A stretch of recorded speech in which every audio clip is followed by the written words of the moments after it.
Highly principled and even skeptical in love, there's no doubt that INFJs set out high expectations for the people they allow into their lives. They're careful, but not always as careful as they'd like to be when it comes to romantic connections, and because of that, some INFJs can't relate to the feeling of being in a happy, stable relationship. So, we're here to restore that hope. Welcome, or welcome back, psychos. Today, we're going to be talking all about the beautiful things that happen when the INFJ finds a stable relationship. But before we get into it, we'd love it if you liked and subscribed to our channel, as well as to click the post notification bell so you never miss a video. Alright, let's jump right into the video, starting with number 1. They can quiet that possibility of being alone forever. One of the first things that happens when the INFJ finds someone that they truly get along with romantically is the quieting of the rehearsed possibility that they may just be alone forever. Sure, this seems quite obvious for most types, but for the INFJ who has convinced themselves that they could be single forever at one point or another, this feeling of not being so alone can be quite liberating for some INFJs. And for others, it can be, well, terrifying, for lack of a better word. But all in all, it's a perspective that this introverted type can only reach once they've let their guard down enough to allow someone in. And even if the relationship ends, INFJs absorb this feeling and idea of partnership for future hope, even making room in their future for someone they've yet to meet. Number 2, they actually accept favors and nice deeds. INFJs are the ultimate deed doers and favor givers. They love to help people, and they love when other people help people. But the paradox to it all is that INFJs don't exactly enjoy being helped themselves. In fact, this individualist type is so reluctant to accept help that they would prefer to take the harder way out just to know they're capable of doing it themselves. This trait can actually become toxic in romantic connections when it becomes the basis of a one-sided relationship. Luckily, a proper, stable partner wouldn't let the relationship play out like this, regardless of how many kind gestures it takes for the INFJ to finally feel like it's okay for someone to do something nice for them. When there's an equal give and take, INFJs are able to show their appreciation and gratitude rather than always resorting to selflessness as their means of affection.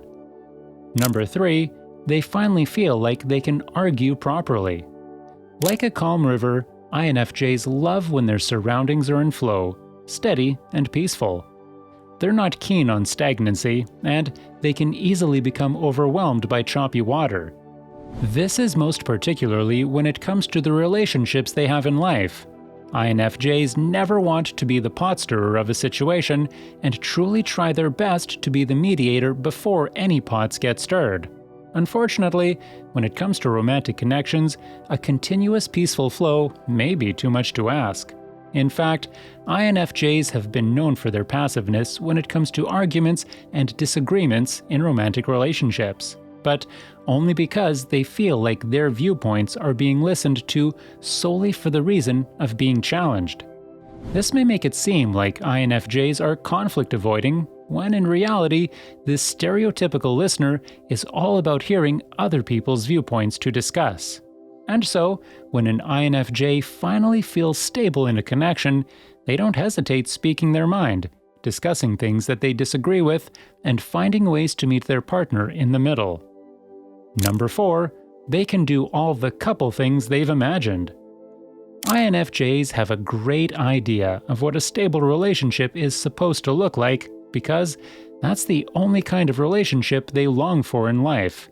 And with the knowledge of what a proper relationship is supposed to look like comes the everyday things INFJs think couples should do to maintain that connection. This is where their imagination comes into play. Like most things in life, INFJs have thought up what it would be like in a stable relationship, what they would do with their partner, and the life they would want to build with them. The only missing piece is the partner worthy enough to play out these desires. For some INFJs, despite having been through multiple unfulfilling relationships, Having a sense of security within a relationship is the only thing that will allow them to truly want to invest themselves in the couple aspect of things. Buying a home, adopting a pet, setting out for long-distance couple traveling, whatever it is, INFJs won't feel it's right until they feel truly stable. Number 5. They experience a new sense of grounding. The only relationships that work when you spend hours on end in your own minds are those of telepathy and imagination. Yet, when it comes to real-world relationships, the habit of constant daydreaming and analyzing must come into balance in order for both partners to be seen and felt. Luckily, this naturally happens to the analytical INFJ once their deep connections begin to flourish. In fact, in the earlier stages of an INFJ romance, after the nitty-gritty skepticism phase, they can feel a sense of presence and enjoyment in physical life like they've never felt before. Having someone trustworthy to experience this physical realm with is the perfect excuse for the INFJ to willingly take a step down from their imaginative duties. Number 6. Their intuition stops yelling at them. Introverted intuition has its perks, including keeping the INFJ away from things that won't serve them in the long run.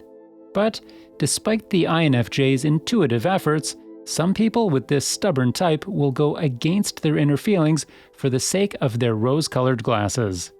Known for giving people the benefit of the doubt, INFJs can get themselves into some pretty tricky connections that end up triggering a lot of internal conflict within themselves. Rooted in their dominant introverted intuition, the classic head versus heart argument takes on a whole new meaning for the sensitive INFJ. Yet, when they're met with a match that honors their needs, this introverted intuition can become the INFJ's most encouraging cheerleader. Sure, they may have their times of skepticism and second-guessing, as we all do. But for the most part, once an INFJ finds that stable connection, their intuition becomes just a little more quiet and content in comparison to relationships in the past. Number 7. They don't feel ashamed of their need for solitude. A beautifully stable relationship may make the INFJ feel more grounded, but it doesn't mean they don't still require their times of deep introspection and solitude. As a matter of fact, I think many INFJs can agree that it wouldn't be a stable relationship in their eyes if their introverted needs weren't met. Yet, these same introverted needs are the exact habits that make an INFJ feel like they're not cut out for the dating life. With a natural sense of introvertedness and independence, it can be difficult for them to even imagine how their love for alone time would jive with someone else's lifestyle. But when there's a strong foundation, INFJs can take their time without the other person being offended, confused, or skeptical of the INFJ's intentions. Plus, when INFJs are given the freedom to rest and recharge when needed, they'll be able to show up as the best version of themselves. And that, my friends, is worth waiting for. Number 8. They can share their wildest ideas. Curious and mysterious, the inside of an INFJ mind is filled with endless possibilities, imagined scenarios, and information they've absorbed through their extroverted feeling and sensing functions. However, most people barely scratch the surface when picking an INFJ's brain because this private type likes to keep most of their deepest thoughts to themselves. However, when Mr. or Mrs. Right comes along with an open mind and the patience to allow their introspective partner to unravel, they'll be met with some genuine out-of-the-box concepts.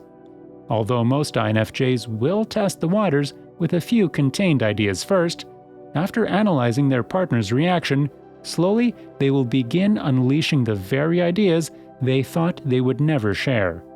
It's fair to say that not every type is open to discussing metaphysics and the human psyche, but when a like-minded partner does come along, it can be a serious game-changer when it comes to mutual respect and understanding. Alright, psychos, that's it for today's video. Let us know in the comments below if you're in, or have been in, a stable relationship as an INFJ. Also, make sure to leave us a like, share this video with your friends, and also subscribe to our channel so that you never miss a video.